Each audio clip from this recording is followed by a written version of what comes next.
नमोऽस्तु सूर्याय सहस्ररश्मये सहस्रशाखान्वितसम्भवात्मने सहस्रयोगोद्भवभावभागिने सहस्रसङ्ख्यायुगधारिणे नमः।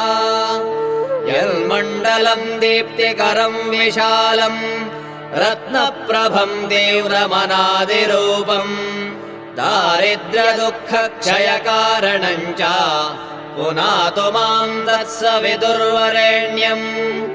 यन्मण्डलम् देवगणैः सुपूजितम् विप्रैस्तुतम् भावनमुक्तिकोविदम् तम् देवदेवम् प्रणमामि सूर्यम् पुनातु माम् तत्सवितुर्वरेण्यम्।